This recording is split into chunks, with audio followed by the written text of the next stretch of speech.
our next. Who's on that one? Now you know. Oh, okay. This is our. Who's recording? Paige. Okay, all right. So this is our next to final event for LGBTQ plus Awareness Week. So it has been an amazing week. Some really good panelists, some really good conversations. So I want to thank you all for being a part of it in any way. Tonight we have the pleasure of hearing from faculty, staff, and alums about their experiences in identifying as LGBTQ plus and just what their journey was and just hearing their story. And then after that, we'll open up for some Q&A. This session will be facilitated by Dr. Eddie Case, and I'll let him take it over. Thanks, Antonio. Antonio asked me about 3 weeks ago about being on the panel, and I said, please get somebody else, they're tired of seeing me. And so he did, and then he asked me to facilitate. So you just can't get out of it. Anyway, thank you for asking me. Those of you who are panelists, thank you for being here. And those of you who are here to listen or watch or whatever it is you're doing behind your black squares, we appreciate y'all being here too. I'm going to offer that anybody that is attending that is willing to turn off their little red microphone. I've found in class that it facilitates discussion a lot better if you don't have to unmute yourself to talk. So you are welcome to interrupt by raising a hand icon or something and to be called on if you have questions before we get to the end, for sure. The thing is, I'm not sure of the faces that are still on your screens who has been asked to be a panelist and who hasn't. So I'm just going to start by letting each of them introduce themselves. And once we run out of panelists, then I'll know to start asking questions. So, and we'll let Candace begin. Dr. Pan. Sure. I'm Dr. Candy LePan. You can call me Candy. I am an assistant professor of psychology. My pronouns are she and her. Yeah. I'm one of our co-faculty advisors for PRISM. Y'all don't know what order to go in. Eric, Dr. Schneider. Okay, I'm Eric Schneider. I am a professor in the School of Pharmacy, but spend most of my time in the administrative world on the third floor of Stegall. I also identify as he and him. Mary disappeared, so that's got Jordan next on my Dr. Wilson. Yes, hi, I'm Jordan Wilson. I am an assistant professor of music, so I spend all of my days in the BAT Center, and I am he, him. Dr. Rawson, Paige. Howdy. I am Dr. Paige Rawson, and I am a professor in the Religion and Philosophy Department. I am very queer, and she, her, they, them. Okay, I'm going to stop right there. I'm sorry. Whoa. Jokes for later. Jokes for later. Good to be here. Trey, you're the last one, I think. Hi, I'm Trey Cameron. I'm an alumni from 1996. Wow. And I know I don't look that old, but yes. Oh, and moisturizer. Yeah, lots. But yeah, so I am he, him, and just excited to be here. So communications major, and I didn't finish my MBA with Wingate, but I started it there. And but anyway, and I used to work in the Stegall building, as a matter of fact. So I worked actually as the assistant to the registrar after I graduated for about 2 years in the Stegall building years ago. So go Wingate. Well, welcome virtually back. So Yay. It's good to see you. Yes, thank you. And I am Eddie Case. I'm in the School of Education, and out and proud, he, him, they, them, either one are fine. So our panelists have been given a list of questions, and I'm going to kind of use those as a framework, but may not ask them exactly. As I said earlier, if you have questions and you want to unmute yourself and let me know that you have questions, we'll let you jump in. If you want to put things in the text box, I will keep an eye on it, the chat box, and try to ask those as we go along. And then panelists, please feel free to talk to each other as we go along. This is not one of those tables where you pass the mic down from one to the other. I would feel much more comfortable if this is a conversation and not just a presentation, one person at a time. So with that being said, we'll start with Dr. LePan again, and tell us about, Antonio's question said coming out, but let's think beyond just coming out, and just when did you start publicly identifying as part of the community, and what was that like? And definitely the short version. So the short version is, so I identify as bisexual or pansexual, depending on who asks me the question. It's just often easier to say bisexual because many people don't know what pansexual means. So I don't have to explain. So I started openly identifying when I was about 25. The short story of that is that I openly identified as a straight cis woman. I was married to a man. We were together for about 8 years. And I started to come out publicly after we were divorced. And that wasn't always just because of this conception that people have that like the stereotype that I often faced with that was like, well, you were secretly gay and you married a man, which is definitely not the case. I was just a bisexual person that happened to end up with a man at that point in my life and didn't feel like I had to disclose that to anybody. And then after we separated and I started seeing other people, that was something that I then came to start to tell people. And what that was like generally was mostly, thankfully, positive, but there were definitely some negatives, and particularly from family members that were sort of the response that I'm okay with you being gay, but I'm upset that you kept it from us all this time, as if it was their right to know that information. So when I share my story, the thing I like to enforce for other people is that nobody is owed your disclosure of your identity. It's yours to disclose when and if you choose to, and you should never let people shame you whenever you choose to. Yeah. Dr. Rawson. So I grew up Southern Baptist, and that actually really matters because I believed from a very early age that I was called to the ministry. And there was some dissonance, not only because I was called to be a pastor and I was female, right? So we have that thing going on, but also because everything that I'd heard from the pulpit and from everyone that I knew and my entire, right, the culture there in the panhandle of Florida was that being gay or being attracted to someone of the same sex or gender was an abomination, that it was evil, and that was the unforgivable sin. And so for years, the messages that I was absorbing and that I was believing about myself was that I was diabolical and that I was evil and that God couldn't accept me the way that I was. And so there's a lot of internalized homophobia, right? Fear of being gay. Fear of gayness, right? There was also a lot of self-loathing, right? Like intense self-hatred.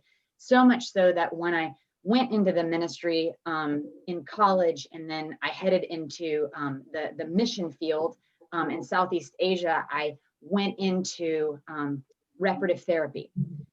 So conversion therapy. In other words, I was trying to be, some people call it straight for Jesus, right? So that was 5 years long. All this time closeted, dating men, actually falling in love with men, but at the same time being in relationships with women. And so I had a lot of best friends, if you know what I mean. Okay, anyway, I'm going to stop there. So right, a lot and roommates, and anyhow, but so what happens is I go through this process and I get really sick to the point of where I dropped 60 plus pounds. I was in the hospital for a month. And it was like my body and soul were at war. And it was then that someone came to me and who knew kind of the backstory and said, Paige, God loves you just the way you are. And at that point, I got healthy. out of the hospital and I moved to San Francisco. I announced to my parents, I'm queer, I'm with this woman and we're going out to San Francisco. And so, you know, I mean, that was the big thing, right? Back then it was like, if you're gay, you go to San Francisco, right? Or a lesbian or whatever. And so I did, and that was kind of the first step for me. And so, right, as Eddie is kind of, as Dr. Case is kind of pointing out, coming out isn't necessarily a one-time thing. It was a process for me. So it was something that I kept having to do in new environments with new people. But I would say that that was kind of when I really fully identified as queer. And I do, right? I identify as androgynous, genderqueer, and yeah, thankfully now I love myself, but it really was a hard road for me. And I think in a lot of ways, one of the things that I say, and I'll wrap up with this, is that sort of the amount of self-hatred that I had, right? Because there were suicidal thoughts. Maybe I should announce that, right? Give a trigger warning, right? I thought about ending my life. The thing that kept me from doing it was the belief that I would go to hell if I did. But I feel like on the upswing, as I healed and accepted myself, I was able to really love myself and love who I was. So thanks. Let's go to Trey. You know, it's interesting between Candy, you and Paige. I almost fit somewhere in the middle. Being Southern Baptist was a big thing, and I actually grew up just not far from Wingate in Marshville. That's where I was born and raised, so I'm very local to that area. And you know, that's a very rural Southern Baptist area. But it's interesting. I even all through college dated girls, and that it never came into play that I felt like I was doing something wrong doing that at all. And it wasn't until I actually graduated, and I was 25 years old, and a coworker of mine was a gay girl, and she introduced me to some friends of hers, and really kind of felt like there were other people like me, and that's when I kind of set aside the, I guess, the notion that this is what you do with your life. You date these people, this is what you do, and you go on from there, even though you feel like that's probably not your path.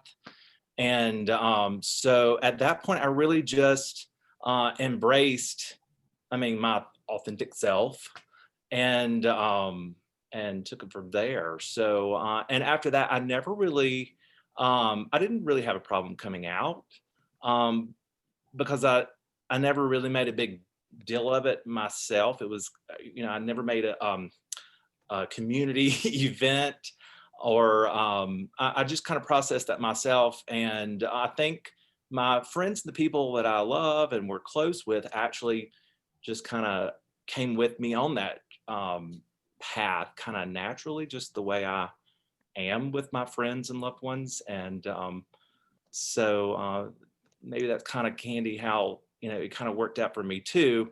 But I just put it on Facebook, Trey. That was my. Oh wow! Yeah, matter of fact, here it is. Yeah, and never look back. So that, everybody's personality is a little different. Everybody's upbringing is a little different, and their vision or their ideas of religion and so forth come into play. But that never. I just took control of that myself, and whenever I actually came to terms with it myself, and took it from there. But there we go.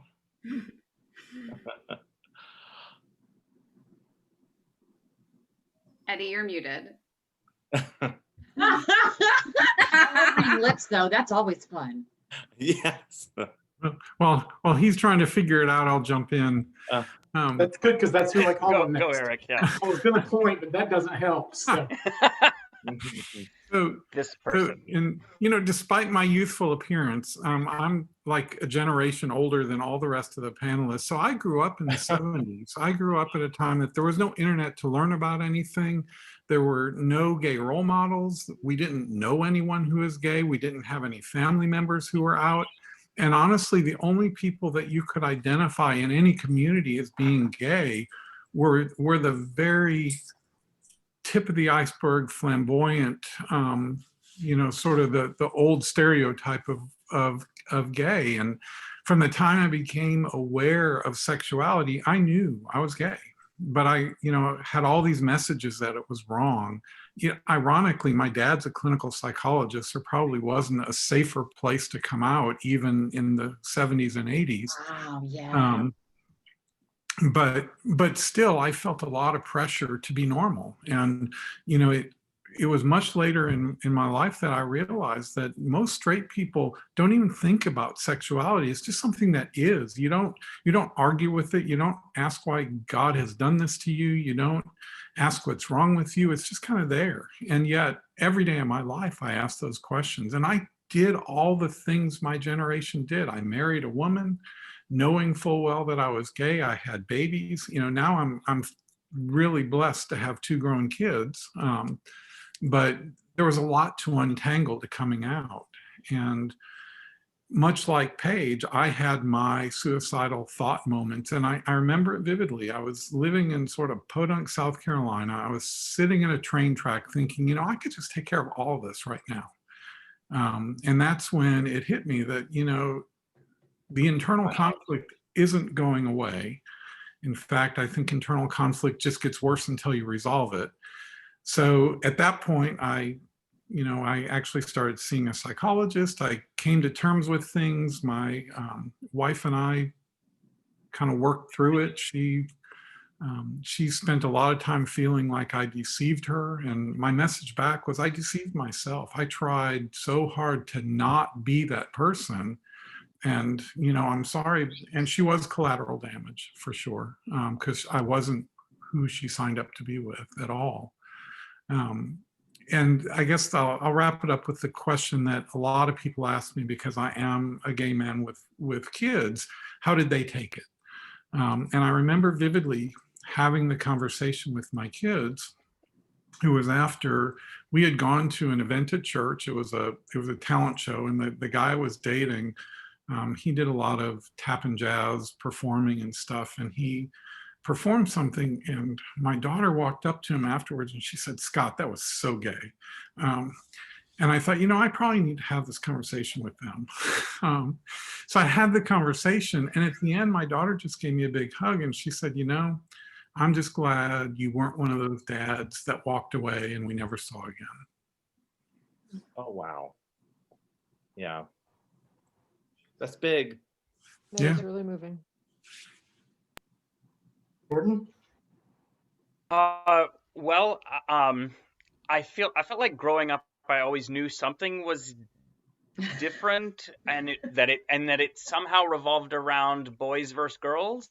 The Dukes of Hazzard. And then, right, and then I remember thinking during 5th grade sex ed, like, oh, the something that's different about me is something to do with this, but I still couldn't put my finger on it.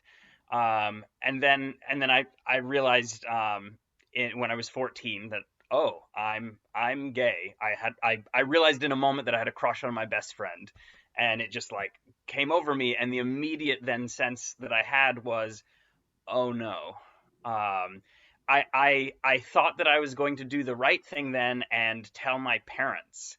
And I was raised Southern Baptist as well, and that did not go well. My mother's first reaction was actually to run to the bathroom and vomit. Yeah.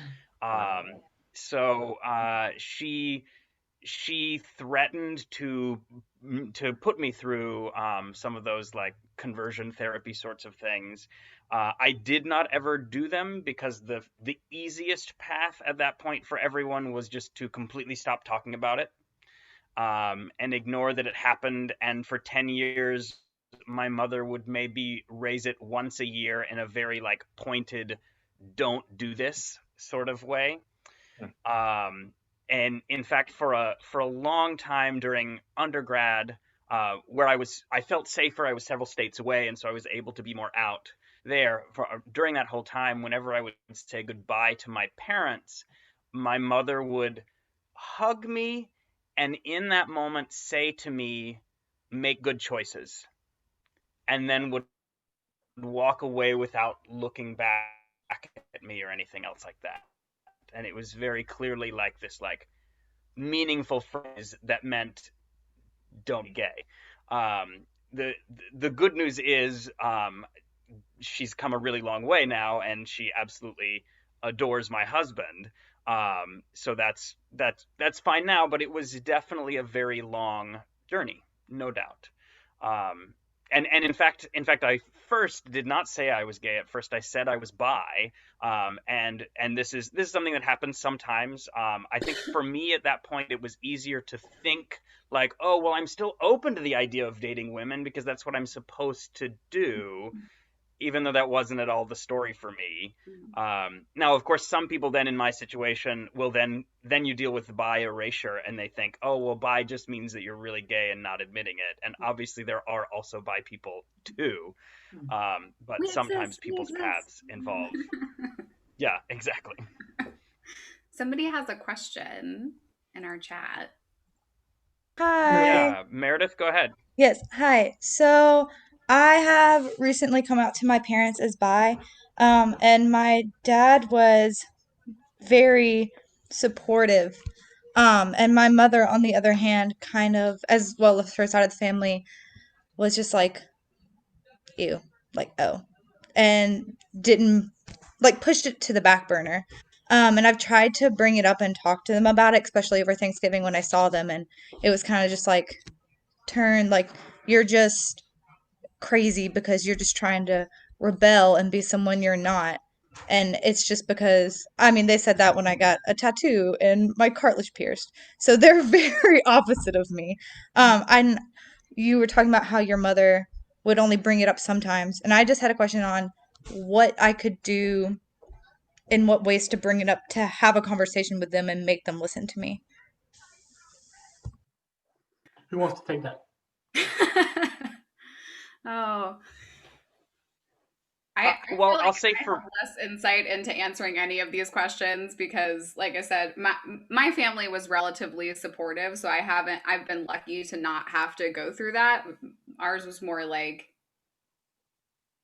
probably like a couple months of like we're just needing to like come to terms with this. Jordan, it may Jordan. be Jordan that you want to answer this as well, Yeah. because I think both of us, and maybe even Trey, you could speak to this too. But it took my parents, so I didn't come out, Meredith, until I was 26 years old, and so my parents are still wrestling with it, and I'm 42.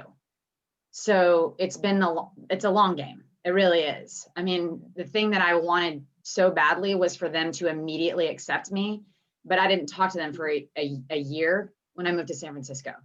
And so the thing that I would say to you is, as much as you want, and I think Eddie put this in the chat box, as much as you want them to be ready for those conversations, this is brand new information that you're dropping on them. And so to understand that as you're going into it with them, right? So to be gentle with them as much as possible. And I know that it's so freaking hard, right? Because it's like, come on now, I'm your child, except, hey, nothing has changed about me, right? I am the same person fundamentally. You just now know this other thing about me. But I would say that, if at all possible, rather than forcing it, just to take your time, right? And feel it out, right? I mean, really use that intuition. And when there are opportunities, right? Try it out, right? Try different ways to approach it. I mean, you can ask a question, you can send an article, right? I mean, one of the things that I was doing with my parents is I was giving them resources, right? I was showing them videos. I would send things to them so that they could watch them in their own time. And that's what my mom would do. She would say, I can't watch this right now, but I will. And then I'll get back to you. And so I gave her the information, and then I allowed her the time and space to be able to watch it when she could. Jordan, what else would you add to that? Yeah, so like I said, the journey on acceptance for my parents was really quite long. And I would say a lot of that had to do with my own choices about kind of self-preservation. I for a good while was not pushing it. because I was either still in high school living with my parents or still financially dependent on my parents. And, you know, I suppose there's an argument as to whether that was selfish or not, but I knew that I kind of needed to not push, and that wasn't fun. And then finally, when I did push more, especially my mother was actually like, I'm not ready to have this conversation yet. And I said, I started this conversation 10 years ago. If you're not ready now, you never will be. But I think it's also okay to let the timeline not feel like it has to be rushed, you know, to let it be what it's going to be on that, and knowing that you have to take care of yourself first. Mm. Yeah. And I think, you know, I looked at my parents, and my mom especially. My mom's a very devout Catholic, and while she wanted to accept me, she had a really difficult disconnect between me and her church, and, you know, loving and accepting her child and being faithful to her faith, and that was hard for her. The other thing I experienced with my mother in particular is inwardly facing. She was very accepting. You could have great conversations. Outwardly facing, it didn't exist. And for years, my mother had the A list of her friends who knew and the B list who didn't know, and it was really important to keep those lists straight. And I finally said to her, you know, do what you need to do, but I don't want to hear that this is about me, because it's about you. And if you need to dole out who knows about me and who doesn't, so be it. But I think the bottom line with anything is I had 15 years to think about it and figure it out. So to expect her in a day to understand and be supportive probably wasn't all that realistic. I have to give her kudos though, because she figured out and went on her own and started participating in some PFLAG things. The other thing that I want to say really quick, I'm just going to jump in, is Meredith, I would also say release expectations. Because the other thing is that you don't know that they're ever fully going to accept this part of you, which doesn't mean that they don't love you and that they're not trying, right? But I know that my parents are not okay fully with my sexuality and with my gender, right? My dad's still trying to figure it out. You should have been born a boy. He just said that to me last time I was home, right? He's like, this would have been so much easier if you'd been born a boy. You dress like one, you talk like one, and right? So he's still, this gender binary thing is messing him up, right? And also then that I'm attracted to women. So I've had to say, just like what Eric just said, right? It's about them. It's not about me, right? So they're going to have their own process, and I cannot be glued to or in any way invested in that outcome, because it may never happen, the thing that I really, really want. I'm going to jump in. Just with so many panelists, and I want to get to questions. And Yasmin Brown said she had one. They had one. Let me say this real quick, though, to everybody that's in the chat and also on the screen, talking about coming out and parents. And the most important thing is you protect your safety. And so deciding whether or not to identify to anybody, it may feel like that you need to do it, but if it's not safe to do it, then make sure you're safe before you do anything else. We have counselors on campus. Obviously, you've got the people that are here, that if you've gone through that process already and things aren't going like you wanted them to, don't feel like you have to go home for Christmas. Don't feel like you have to do it alone. So again, that your safety is your primary responsibility and ours too. We're here for that, and we'll help you with that for sure. Absolutely. Yasmin, you want to go ahead and jump in? Yeah, I was just going to say that I also had the same thing go on with my mom, Meredith, and I basically just had to bring it up little by little, and she would. But I don't know if that would work for you, but just with me. So I have like 5 siblings, and they're split up amongst parents, because I haven't told my dad my sexuality, because he has made comments that if any of his kids were to be gay, that he would just love them from afar, which he's basically kind of doing now anyways, because he's not really my dad. Me and my sister, we see him as our sperm donor, because he doesn't really do anything for us. But we keep our ties with him because he has our other siblings, like they stay with him. So I guess my question was whether or not I should like ever bring that up, like my sexuality with him. That's a tough one. I think that that's something that, like, whenever I have conversations with students about topics like this, I think that's something that students ask a lot is like, should I come out to this person?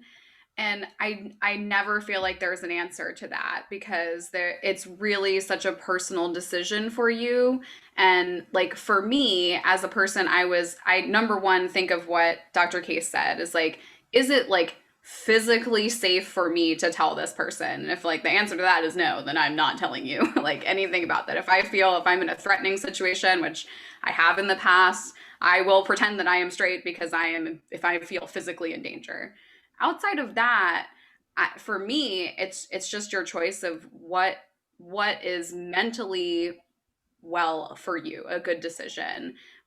In my life, I just couldn't, once I got to that point where I had put out to the world who I was not interested in ever pretending or non-disclosing who I am. So whether it was a friend or a family member, my parents, my sibling, my whatever, in my job applications, like grad school, I didn't care. Like I was telling everybody because in my way that I live my life, if I tell you that and your response is something negative, then I don't want to be around you. And like, then you are not worthy of my friendship or my time or anything.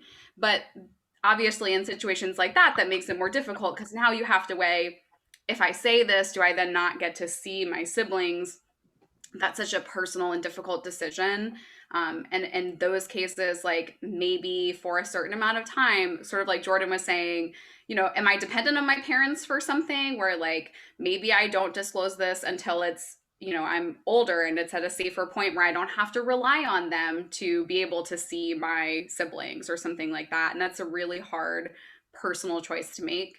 So yeah, I don't feel like I ever really have an answer when students ask that. You know, Yasmin, just based on what you said about your father and obviously, you know, we don't know the nuances of your relationship at all, but I mean, if I had to suggest something that might help you kind of have control over the situation a little bit better is, you know, some people find it easier to actually write things down and communicate that to him in writing versus in person. I mean, like you said, I don't know how much he's involved face to face in your life or how much he may push back. But, you know, putting things down in writing sometimes is a way to kind of control it and at least start the dialogue or, you know, or actually just get more involved in the dialogue based by writing it. So I don't know, hopefully that might help. Another thing that I would add just briefly is, Yasmin, I would say, so it sounds like you and your father already have sort of a tenuous relationship anyway, and he's not really there fully anyhow. And so I would just ask you to consider then, if the relationship's already strained, maybe telling him is okay. I mean, you know what I'm saying? I mean, I'm just going to put that out there, right? Like if you guys aren't tight anyway, you know, and he's not giving you the kind of love and support that you need from a dad. I mean, I'm just, you know, maybe I'm playing devil's advocate, but I always like to think about things from all different angles. And just listening to the story you're telling, I'm like, well, I mean, maybe you let him know. Maybe you say, you know, but I'm the kind of person, I mean, my personality is, I know you can tell this, I'm just like, shoot straight. You know what I mean? Well, okay, I'm queer, so it's not straight ever, but anyway, but just tell it like it is, you know, and that's the way I am. So I would just encourage you to sort of think about, meditate on it, pray about it. I don't know if you pray, you know, journal. What really would it hurt if you just came out and said, listen, I mean, this is who I am. And this is who you are to me. I want you in my life, or I don't, you know what I'm saying? However you want to sort of phrase it. But yeah, just consider sort of the dynamic that you have and how much it actually would hurt if you told him and he distanced himself. Yeah, I would say too that, go ahead. I mean, so I think all That's of what I was us gonna say something. want a different relationship with our parents than what we have. We want the sitcom, rom-com, relationship. And I would wager that most adolescents, early 20s, even adults, don't have the relationship with our parents that we want. There's the one we want and the one we have. And usually they're more strained than we want them to be. And it's not just queer folk who have something happen that puts some rift in that. You marry the wrong person, you get the wrong job, it could just be anything. And so don't blame it on being queer, or don't think that it wouldn't happen if you don't tell him anyway. So I think that's a definite possibility. Okay, before I ask another question, are there any other attendees who want to speak up? Because I have Evan, something. did you want to say something? I saw you trying to talk. Did you want to say something? Oh, like I was just gonna say that I feel like if I said it, even though like you said, we don't really have like that good of a relationship now, I feel like then if I were to say it though, then any chance would go No out. chance, yeah. Yeah, I think being honest with yourself about what you want out of telling anybody, what do I want when I tell my students that I'm gay? Make sure you know what you expect from it, and make sure, be aware of what you might get in that you might not. Yeah, it's sort of like it's just like always a weighing of risk versus benefit. And that's like very personal, like your personal risk versus your benefit. For me, to be able to like just say who I am is such a high benefit, and to be able to just talk completely and openly about who I am, it usually outweighs almost every possible risk of being rejected by somebody. But that can vary, and that's something that you have to come to figure out for yourself. And you also gain courage, I have to say. I mean, just being honest, right? Like every time I have come out to people, I feel better about myself, right? It's like the anticipation and the fear is all in my head. You know what I mean? Like ultimately, because when I've done it, right? And I can't say this is always going to be the case for everyone, right? I mean, there has been backlash, and it has been hard for me. There have been awful things that have been said to me and names that I've been called. But ultimately, I think I felt like a superhero. Like every time that stuff happened, I was like, whoa. You know what I mean? Right. Like, yeah, it's what it is. You're you, and you're great. That's just what it is. And Let me see if I can bounce off that. And get one more question in. I said this in the chat box too to somebody, but I've heard about your biological family, and then there's your birth family and your chosen family, or those different words. The one I love is what Unstead Maupin says, which is there's your biological family and there's your logical family. So with that in mind, this is for the panelists. I wasn't just trying to work that in, but we've talked to a couple of students. We've seen some chats about not being accepted by biological families. Can y'all talk about the importance of the people around you when you started the process, as you've gone through the process? Because I'm guessing that out of I think there are about 60 people with white boxes in front of us. I'm going to go on a limb and say they're not all queer. But I can guarantee you, whether they know it or not, they know somebody who is. Well, they definitely do now. They do now. So for those people who aren't part of the community but want to be supportive, how important are the people around you to that process too? And we'll start on the other side of my screen this time, which is Jordan. Having supportive friends and especially mentors for me was just giant in that process. A lot of how I became comfortable with myself during undergrad was that I had a number of professors, some of whom were gay themselves and some of whom weren't, but that I knew were 100% safe spaces for me, and feeling like I could be that person that I was to them and not have to hide anything, and that I could talk to them. That was huge. I couldn't have done it without that. I comparing high school to college for me is just such a big difference, because in high school I didn't have that. I had a few close friends that I could talk to, but when that was able to be, and I don't know what I would have done without them, but when that was able to be more than just a small handful of people, that really was liberating. Thanks. Eric? Very much like Jordan said, finding those people that can support you, gay or straight, that have your back and love you and accept you as you are. And for me, I have to say coming out was probably the scariest thing I've ever done in my life, and it probably still is the scariest thing I've ever done in my life. But I've been pretty lucky too that I haven't had a lot of negative, short of, I got excommunicated from a church, and I'm sorry? I said, no biggie. And it did amaze me, because I was a lot of things before I was openly gay. I was a parent, I was a pharmacist, I was a professor, I was a church member, and it amazed me how that one label wiped everything else out. That none of those other attributes about me existed anymore. But having those go-to supports was key. And I think that's probably true in any relationship with your friends and colleagues. But that has been a big part of the reason why I've been very deliberate about being open to my students and to those around me. And, now that I'm an administrator, it doesn't really happen much. But when I was in the classroom all the time, without fail, about at least once a year, someone would visit me and just want to talk. And those were the kinds of things that got me through too. Trey?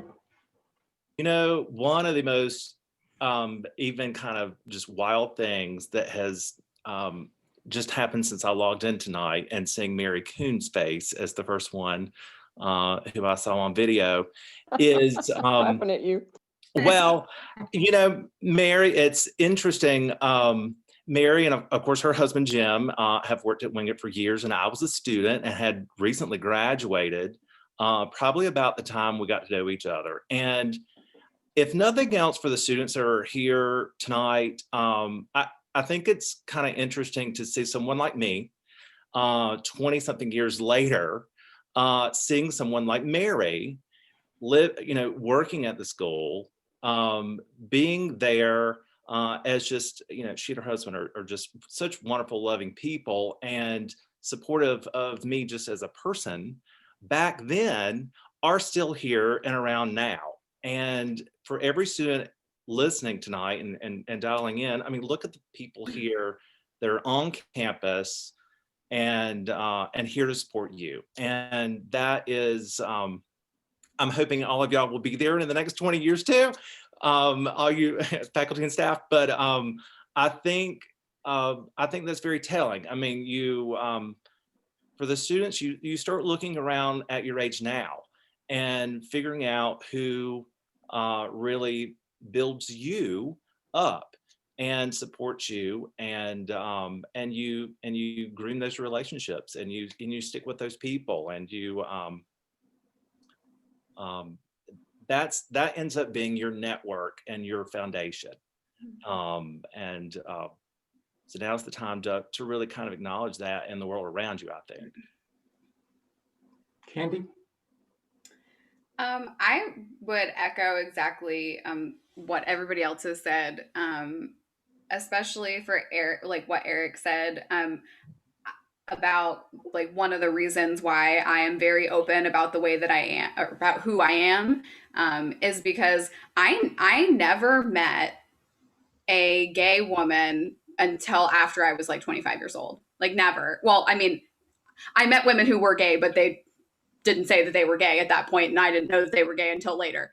But like in the flesh, like never. I had met gay men, and I had friends who were gay men, but like never, like not even one time, not in high school, not in college, like. And I went to UNC Greensboro, like very open place. So it was just, that was part of why I feel like I didn't probably share who I was. I didn't have the opportunity to talk with other people or see other people like me and feel like that was definitely okay. I just didn't see that. And so for me now to be able to work with students every day and mentor you all, I feel like if I had more people like that, my journey would have been different. And once I did come out, the people that supported me, many people within the LGBT community, but also just my friends and family who were just continually supportive of me. I mean, I didn't have any of my friends that had any negative response to me coming out. And that was a huge deal to know that, like, they didn't care. Like, it was totally fine. We're still the same people. We're still friends, and they supported me through the whole thing, and we're still friends today. So I just encourage you to find those people. And you're all here, you're asking questions, which is amazing. I never went to like an LGBTQ panel when I was a student. So you're already like being able to have opportunities to have these discussions and conversations and find support. So just keep doing that. Paige, you're left. Yeah. So I want to, kind of definitely just agree with everything that's been said, and sort of to piggyback on what Candy was saying, my world is really, really small in terms of when I was in high school and even in college. And then when I went to Southeast Asia, I was working at a church, and then I started to branch out and make friends with folks from other religions and whatnot. But my world is so small that I didn't know anyone that wasn't homophobic. And so once I began to, my world got bigger, and I met people outside of my particular subculture, right? Like that grew up believing the exact same thing that I did. I started to realize how much bigger the world was in general, and how much more likely it was that I could find people who were LGBTQ plus, that I could find people that would support me, that I could find people that would love me. And that's when everything sort of blew up for me, right? I mean, in the best way, right? In a really good way. It was like my world exploded and expanded because I realized there were going to be people that I could seek them out, but there's a Bible verse. And of course, the professor of Bible is going to go to the Bible, but I always love doing this because, right, traditionally the Bible's been seen, right? There are 7 clobber passages been seen as something that is like horribly anti-gay. And so a lot of queer folks have tried to reclaim text, but there's one in particular that's in like all 3 of the synoptic gospels. So Matthew, Mark, Luke, and John. And basically it says, if someone doesn't welcome you, shake the dust off your feet and head out. And so that's kind of the way that I have sort of approached my life and the people that I include in my life now and who I want to be in my circle, right? And I have these concentric circles, right? The folks that I know are going to love me no matter what, the ones that, and then they're like, oh, right? But so the circle line, but that's the thing, right? It's like, if they're going to welcome me, and that's what the text says, if they're going to welcome me with open arms, then they're in my world. If not, I'm shaking the dust off my feet, deuces, I'm out. Right. The other thing I want to say, and this is the last thing on this, is I went through conversion therapy for 5 years. And so what ended up really helping me was finding a therapist that was supportive of who I was fully. Right. And that allowed me to just bloom and grow and flourish in my relationships, whatever they looked like. And so no more of that sort of dogmatic view that being gay is a sin, but really that, wow, there's a diversity of sexualities and genders, and what an amazing world that God has created. And I get to play in this, right? And enjoy this fully with my whole being. And so really finding, I think, a good therapist and getting into therapy is also really important. I would add that to that support system. So I'm just going to open this. Okay. So I'm just going to open this up. Anybody can speak up, talk to each other. If you talk to the non-gays that are in the, I'm sorry, I listen to a podcast every week called A Gay and a Non-Gay. That's where that came from. So talk to the non-gays in the audience. What do you want them to know about this experience of being part of this community, of coming out, of having people around you who do and don't accept you? What do you want them to know? I want them to know that it's awesome. I think that oftentimes we have a lot of negative experiences that we deal with, but in the end, I found so much more love and community and joy and happiness and just like knowledge, just experiences, so many things that I love my community. I love who I am. It makes me so happy to work with other people in our community, and that although like we do have these negative things that sometimes we have to deal with, the positives to me are just always so much greater than that. And I think that when you look around and see all these wonderful people who are successful, amazing people, that their identity is part of why they're those amazing people, that it's a positive thing. And so just seeing the positive in it. I would say that I'm more like you than I'm not like you. I have hopes, I have dreams, I have aspirations, and my number one message to people I've talked to over the years who want to challenge whether gay is right or wrong or good or bad or whatever, is to first dispel the notion that being gay is not about sex, not even a little bit. That with the exception of the gender of the person in my life, everything else about me is pretty much the same as you. We're pretty boring. Speak for yourself. I'm a good time, honey.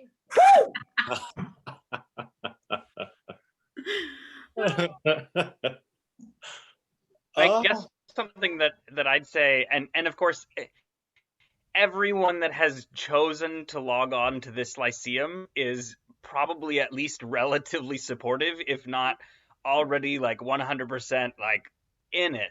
But I think it's important to think about that difference of like what support versus tolerance is, that those aren't the same thing.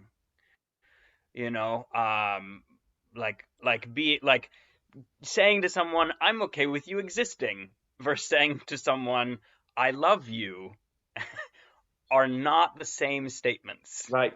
Jordan, it's funny you say that, because I've always taken it even to a different level of even saying it's not what we shouldn't be tolerating, we should be celebrating each other. Yeah.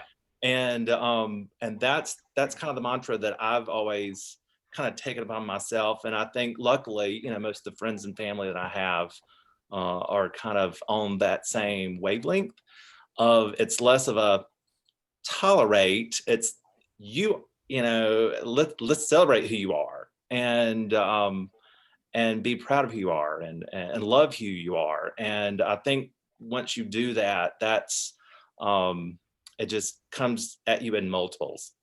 But so. Well, and also, right, like something that I always say to straight people, right? Not that anybody really is fully straight. I mean, it's a spectrum, but that's a whole nother lyceum. Yeah. But what I was going to say is be an ally, right? I mean, so number one, get to know us, I think, which is kind of what Eric is saying anyway, right? I mean, build relationships, see us for the depth of who we are, and for the breadth, and for the experiences, and really like build a compassionate relationship. Number two, be an ally, speak up. When someone says, that's so gay, be like, why, what, really? Did you just say that? And then actually deconstruct it. Explain to them why that's not okay. I mean, microaggressions, and this is what I say too, racist comments, sexist comments, homophobic comments, classist comments, we can go, right, ableist comments, we can go through it, the whole gamut. But have the courage, right, use your hetero privilege, right, your straight privilege, to speak up in those spaces that are masculinist or that are homophobic, right, and say, not okay. Not okay. And here's why. It's an action, it's a verb, not a noun. We want to be educators, right? Being an ally is an action. You can't just be like, oh, well, inside, I think that it's great. Like, to be a real ally for anything, whether it's for sexuality or race or ethnicity or class, means that we have to actually do things. So like showing up and being there is really important. Yes. Anybody have a question? I have one last one.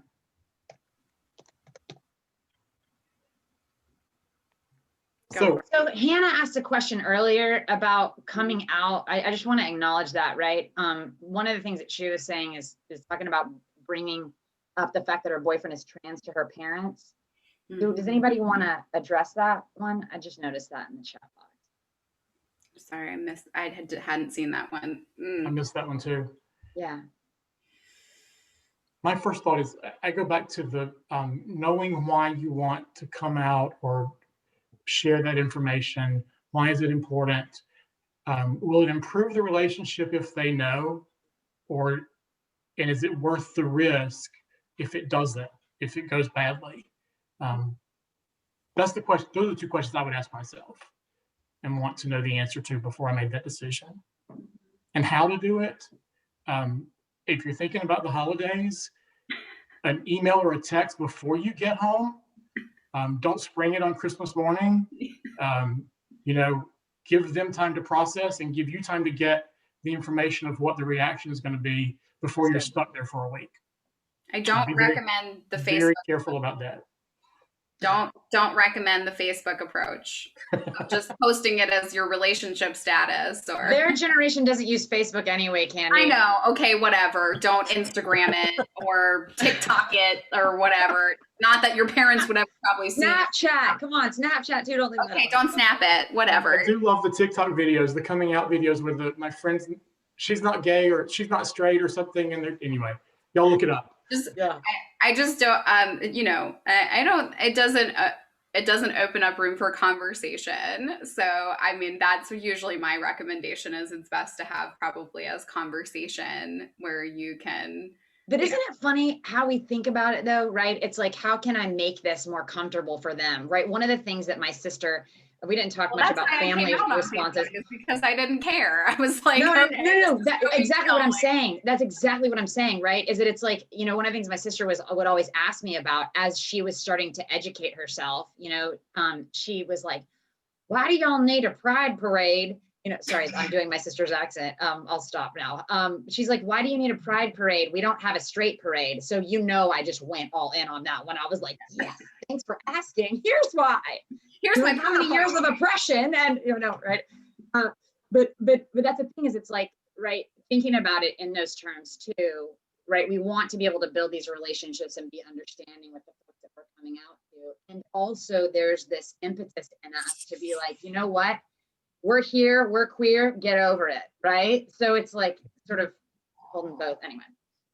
And I think I would say, for me, it was always about me and my needs. Coming out was about me and my needs, not my perception of their needs. And then I guess the other piece of advice I would add, if you're talking about doing it with an important family event like Christmas or something like that, if it's likely to be the cloud that hangs over Christmas from now until the dawn of time, then maybe Christmas isn't the right time to do it. That depending on the traditions of your family and what's going on, that maybe there's a wrong time and a really wrong time.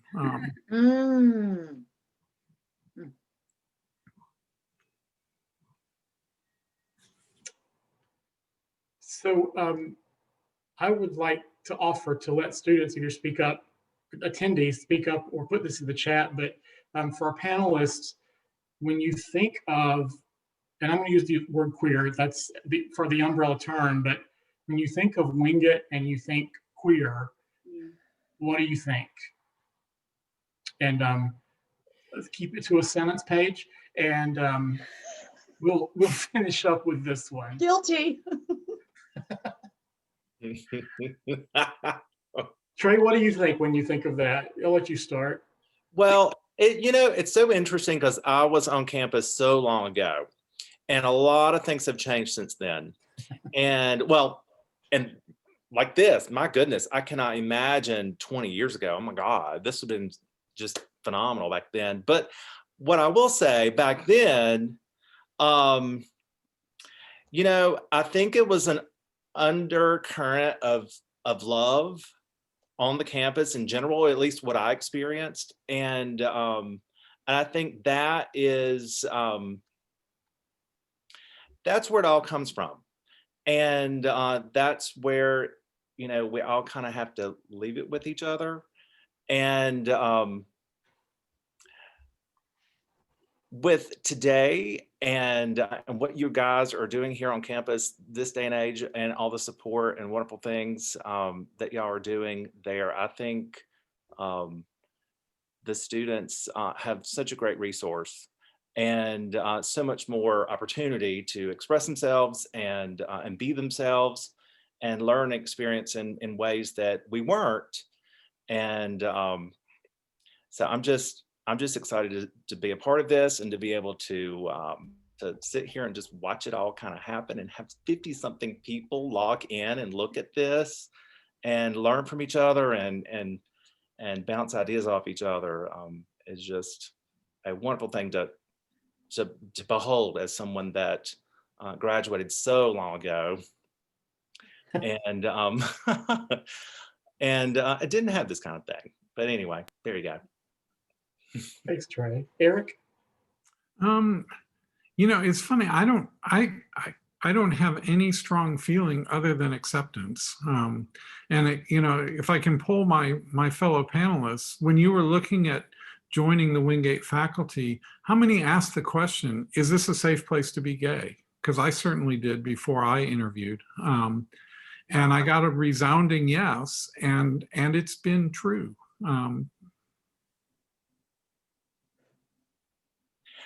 Paige? I think I would say us right here. When I think of being queer at Wingate, here we are. Yeah, I mean, I do. I feel like we're here, and there's nothing else I have to say because you only gave me one sentence. Jordan? Paige can't say much more. Well, I see Jonathan in the chat said music department to that, and to me that there are a number of students who at least I imagine identify somewhere in the alphabet soup, and I hope that they are aware that I am a support in that, and I think many of my department colleagues are.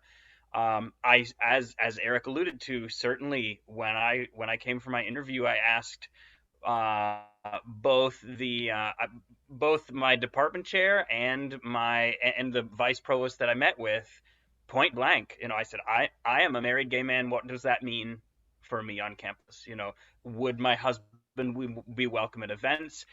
Is that going to be an issue if I bring up an anecdote in class where my husband is part of it? To me, that they not be, and I feel very safe, and I like that.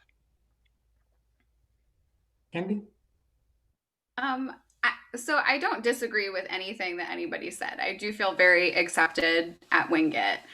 I will say though, barring some of the things that have started to happen this year, I felt as if it was, I felt more passively accepted, if that's a proper way to describe it. Like, I knew certain people were very accepting, and I knew that, like, obviously I self-identify when I interview for jobs, so I knew that wasn't like you're gonna get fired if you say that you're bi or gay or whatever. But I didn't see was, like, this is what we said when we said what allyship really means. Being an ally is doing stuff, and I didn't see that. What queer meant to me at Wingate was our students. And I tell my students, I know this is way more than a sentence, so sorry, Paige. But when I looked for a job at Wingate, and every job that I looked for, the first thing that I do is go to your website and I Google LGBT and see what comes up. And the only thing at Wingate that came up was PRISM, our student organization. Nothing else, period. So to me, I knew that meant that we were at least tolerant. Whether or not we were supportive was a different question. And I think now with things like this that we're doing, trainings that we're bringing to campus, the celebration of our LGBTQ students and population, now to me, I feel much more actively supported. Can I I say something? I just want to, the thing that surprised me, honestly, in coming here, and I think this is something that you guys alluded to, right? The question about, will I be, and Eric said this, will I be safe in this space? It is amazing to me the allies that I have. Mary, you're definitely one of them, right? Nana, Wolf Hill. I mean, it's amazing the allies that I have and people that don't even think twice about my gender and sexuality, right? I mean, it's so awesome. And students, absolutely, right? I mean, they're definitely ahead of us anyway in a lot of ways. But so that's what's been cool. And just, I mean, immediately Eddie, it was like, you're here, you know, and it's just so exciting to know that as much as, again, that fear and that concern, when you actually build relationships with people, you realize, oh wait, it's not like that. That hurt. Real quick, just to answer Jordan asked, I think. I did not ask if it was okay because I'm the senior faculty member here tonight. This is my 12th year at Wingate. And so when I came 12 years ago, my research presentation that I did for my interview was on some gay coming out issues with adolescents. And so I presented that research to kind of get a feel for what it was going to be like. But there was not this community when I came. I heard through the rumor mills from people in the community that there was one lesbian on campus, but they would not even begin to tell me who it was because they were so closeted. And if there was anybody else I didn't know, I know there were other people because, you know, the ratio was there. But and talking about sharing with students, that's why I want to be out on campus now. Because y'all heard me say this, but it took me 6 years to figure out if Wingate was a safe place to be out. And our students don't have 6 years. And so that's my motivation for participating in these things and anything else. Any other time you see me with my queer shirt on or whatever else it is, that's why, you know, it's for our students. For students and other faculty, because like, yeah, right. Even coming here, you know, I didn't know anything. You know, I had no idea what Wingate was going to be like, and especially with it being a formerly like affiliated with Baptist church type of school, like that can be very intimidating. And so seeing, I don't know, somebody was like, you need to meet Paige. And I was like, okay. And then I met Paige. And I was like, oh, this is okay. We're cool. And then I met Ed. Like, oh, she's super cool. Gay. I'm like, she's definitely super gay. We're cool. I know. But like just meeting everybody, even like Eric, I don't think Eric, we've ever actually met before in person that I recall. And I didn't know that you identified as part of the community. So it's like, I'm still learning and finding new support. So it's important for our students, but it's also important for our faculty so that we don't feel like we're alone. And I think students hearing that, that's what you do for each other. If you're out, you're out, you help other students come out. If you're an ally, then be out as an ally. Yeah. Allies have to come out too. So it makes a difference. We have one question in chat, so let's go back to that. One of our students has a boyfriend who is trans and is asking about, wants their parents to know that their boyfriend. We already got that one. We got that one. This one is it appropriate to come out for someone else? Oh, there's that one too. Yeah, so I think the trans one is answered then. Let's go to the other one. I've got a quick answer, but I'll let somebody else on the panel. Is it appropriate to come out for somebody else? Not unless they told you to. Like, don't ever out some, I mean, if they like asked you to, then that would be fine. No, otherwise, no, don't out people. Yeah, and I would tend, if someone even asked me to come out for them, I would probably toss it back with, how about we go together and I'll be there to support you when you do it? Absolutely. And I guess I don't know if we're like specifically saying coming out might be that might also be confusing sometimes, so it's probably better to err on the side of caution. Like for me, I know, like I tell my students, like I'm gay, like in class, I don't care, I'll tell you, I have a girlfriend, we live together, whatever.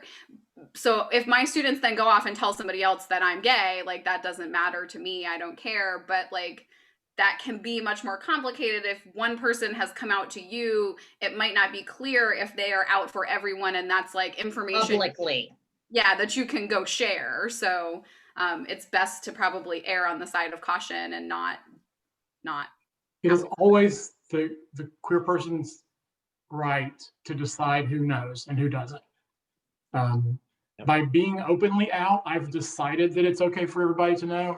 But if they're in the process of only telling certain people, it's really important not to take that away from them. Yeah. Well, y'all I decided early on it was too much to keep up with. Yeah. So y'all, we're over our hour, and thanks to everybody who stuck around. I want to say a couple of things to the students who spoke on camera and students who said things in the chat box. I know this is becoming almost cliche, but we see you and we hear you and we support you and we appreciate you and we love you. To the panelists who are willing to put their face on the camera, even when we're out, it's still a decision again. Do I want to do it again? And the same things for you folks. I cherish you as friends, and you are all seen and heard and loved as well.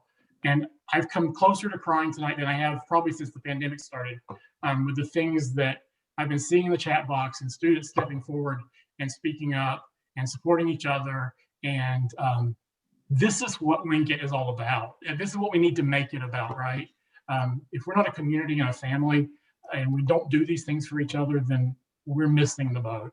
Because you can go get a college education anywhere, but we want it to be a Wingate education, and this community and family needs to be a part of it. Did anybody send the link for Lyceum credit? That goes to Dr. Jefferson. There it goes. There it is. So usually we would be in a room somewhere, and I would say the panel will stay around to answer questions if you want to come talk to us personally. The best way we can do that is keep chatting or just wait till everybody else leaves, and there will be at least one of us around to talk to you then. So, Antonio, is there anything we need to do before I say they're good? No, just thank you for everyone sharing their stories and you know, the support system and things of that nature. And just a reminder to the students that are still on that we will have LGBTQ plus training tomorrow from 1 p.m. to 3 p.m. hosted by Time Out Youth of Charlotte. Awesome. Yeah. Thanks, everybody. Thanks, everybody. Good luck with exams. Yes.